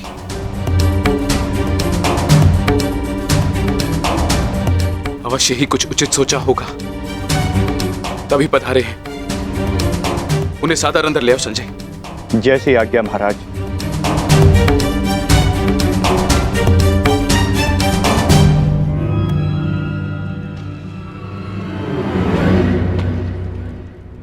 प्रणिपात महाराज। आप महर्षि हैं, मेरे नियोगी पिता भी। इस प्रकार प्रणिपात करके और मुझे महाराज कहकर मुझे लज्जित ना करिए। आइए, आपका स्वागत है। आइए आइए। मैं यहां अपने नियोगी पुत्र से मिलने नहीं, अपितु हस्तिनापुर नरेश को चेताने आया हूं। ये बताने आया हूं कि यह समय सोने का नहीं, अपितु जागने का है। इस महायुद्ध को रोकने का है। यह इस महायुद्ध से पूर्व की अंतिम रात्रि है। इस महायुद्ध को रोकने का प्रयत्न कीजिए महाराज। यदि एक बार यह युद्ध आरंभ हो गया तो इस अनर्थ को रोकना असंभव हो जाएगा। सहस्त्रों निर्दोष अपने प्राण गंवा बैठेंगे, अनेकों परिवार सदैव के लिए नष्ट हो जाएंगे। ये महाविनाश रोकना केवल आपके हाथों में। जो पिता अपने पुत्र पर जीवन भर नियंत्रण ना रख सका, वो इस विभीषिका को रोकने का बीड़ा कैसे उठा सकता है? यह युद्ध निश्चित है महर्षि। इस युद्ध को रोक पाना हम मेरे बस की बात नहीं। मुझे क्षमा कर दीजिए। मैं तो कदाचित आपको क्षमा कर दूं, किंतु इतिहास आपको कभी क्षमा नहीं करेगा। हस्तिनापुर में शांति दूत बनकर आए वासुदेव के साथ दुर्व्यवहार का परिणाम है ये। पुत्रहट को दोष मत दीजिए। इस महाविनाश के लिए पुत्रहट नहीं, आपका पुत्रमोह उत्तरदायी है। तो आप क्या मुझे उल्हाना देने आए हैं महर्षि, या फिर श्राप? नहीं, वरदान देने आया हूं। मैं आपको दिव्य दृष्टि देने आया हूं। जिस विनाश की नींव आपने स्वयं रखी है, आप उसको देख सकें। नहीं, ऐसा मत कीजिए महर्षि। ये वरदान नहीं है, ये श्राप है। अरे जिस पिता ने अपने पुत्रों को घुटनों के बल चलते नहीं देखा, अरे वो पिता अपने पुत्रों को घुटनों के बल अपने प्राणों की भीख मांगते कैसे देख सकता है? जिस पिता ने अपने पुत्रों के मस्तक पर तिलक लगते नहीं देखा, वो अपने उन पुत्रों के सर कटे कैसे देख सकता है? जिस पिता ने अपनी वधुओं को सुहागन नहीं देखा, वो पिता अपनी वधुओं को विधवा कैसे देख सकता है? किस प्रकार? ये अत्याचार मत कीजिए महर्षि, मत कीजिए। मुझे कोई दृष्टि नहीं चाहिए, मुझे कोई दृष्टि नहीं चाहिए। मेरी आपसे विनती है महर्षि कि मेरे स्थान पर आप ये दिव्य दृष्टि संजय को दे दें, ताकि संजय मुझे इस युद्ध के समाचार के साथ साथ मेरे पुत्र का समाचार भी मुझे देते रहे। आपकी इच्छा अनुसार मैं यह दिव्य दृष्टि संजय को प्रदान करता हूं।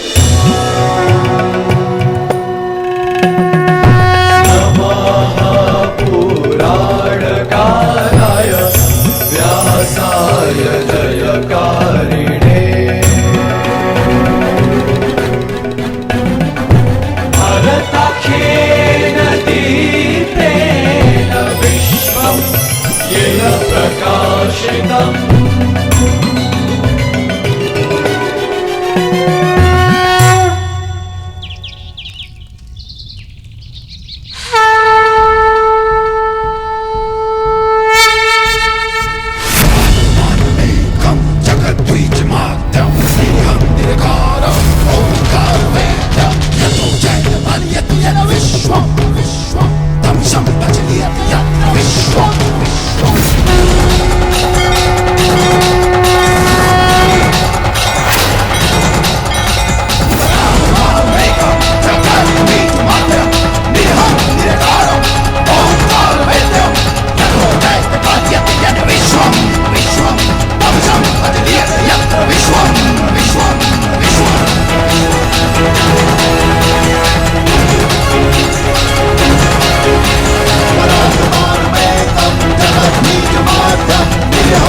सर्वश्रेष्ठ प्रदर्शन करना पुत्रों।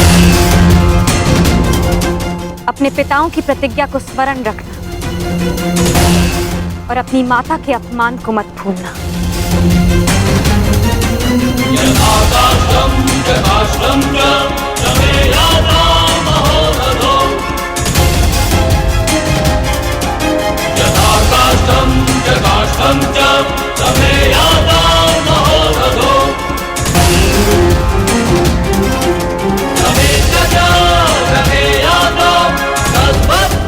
विजय हमारी होगी। हर हर महादेव, हर हर महादेव, हर हर महादेव।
हर हर महादेव, हर हर महादेव, हर हर महादेव, हर हर महादेव, हर हर महादेव, हर हर महादेव, हर हर महादेव, हर हर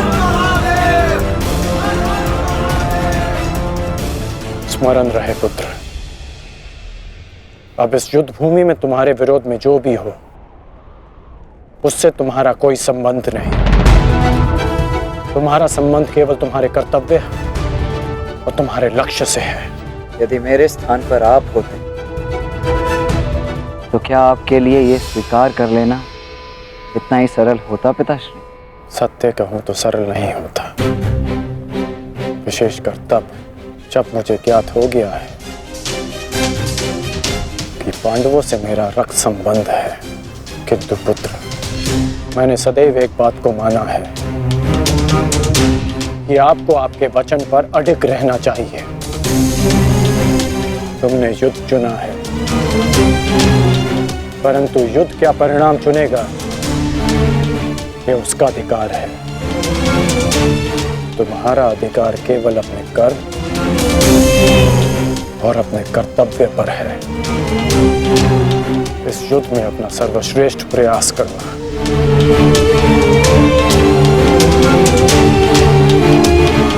कल्याण हो तुम्हारा।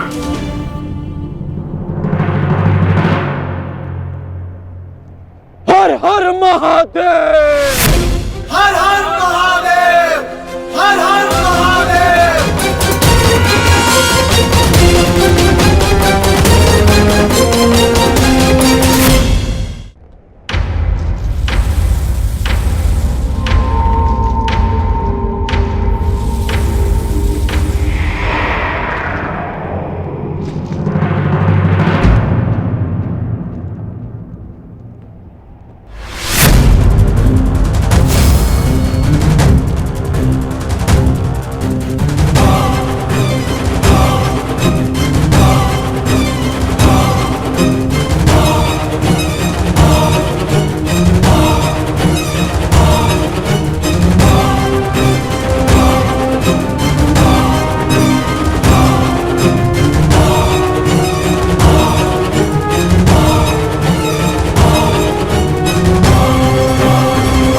मुझे तुम्हारी प्रतीक्षा रहेगी मित्र, और मुझसे भी अधिक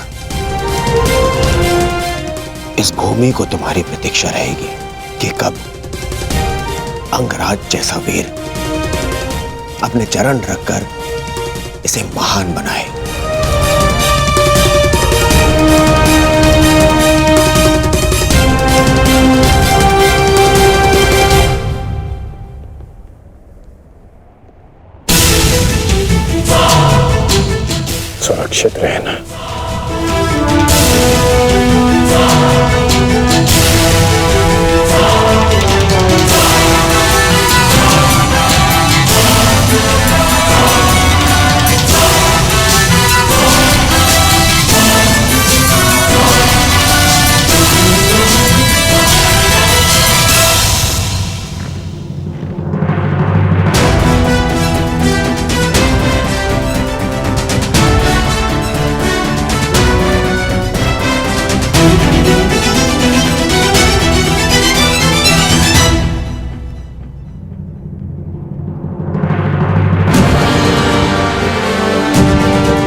प्रणिपात माधव।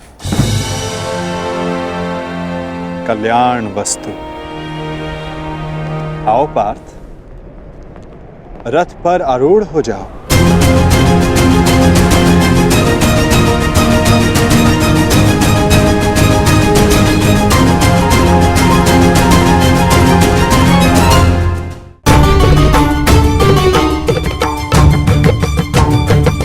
किस संशय में हो धनंजय, विचरण करने का समय जा चुका है, अब केवल पुरुषार्थ करने का समय है। मुझे ज्ञात है माधव, परंतु किंतु परंतु मोल भाव, ये लक्षण व्यापारियों के होते हैं पार्थ। धर्म युद्ध के योद्धाओं के लिए ये शब्द निरर्थक हैं। पाप नाशनी गंगा बहती जाती है किंतु परंतु नहीं करती, अंधकार नाशक सूर्य किंतु परंतु नहीं करता, और अधर्म का नाश करने को सज्ज अर्जुन की तुनीर में भी इन संदेहों का कोई स्थान नहीं। तुम्हारा सारथी युद्ध में तुम्हारा मार्गदर्शन करने को सज्ज है पार्थ। आओ, अपना स्थान ग्रहण करो।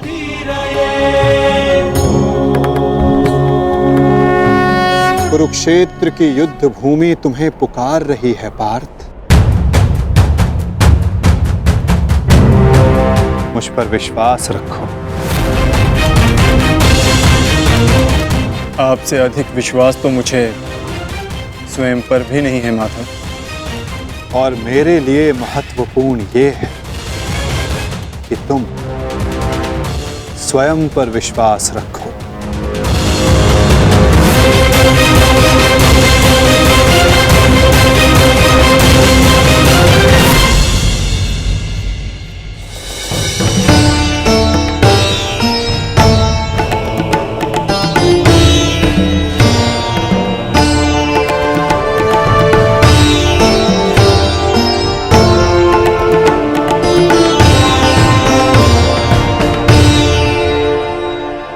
कुछ भूल तो नहीं रहे हो पार्थ? क्या माधव? भ्राता भीम को वीर हनुमान ने इस युद्ध में आप सबकी सहायता करने का वचन दिया था। उनका साथ आप सबको साहस, शक्ति और निडरता देगा। बजरंग बली का आवाहन करो पार्थ।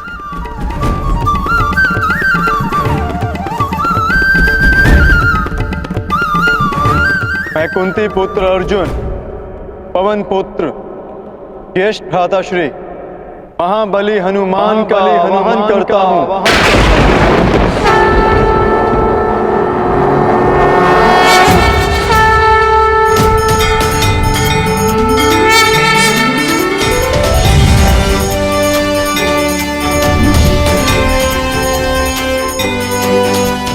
हे महाबली हनुमान, मेरे रथ के ध्वज पर विराजमान हुई। अंजनी गर्भ संभूता कपिंद्र सचिवोत्तम,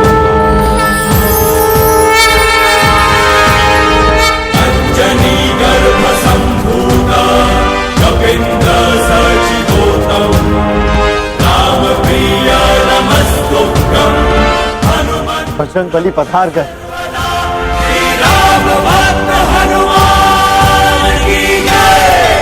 महाबली हनुमान की जय। बजरंग बली हनुमान की जय।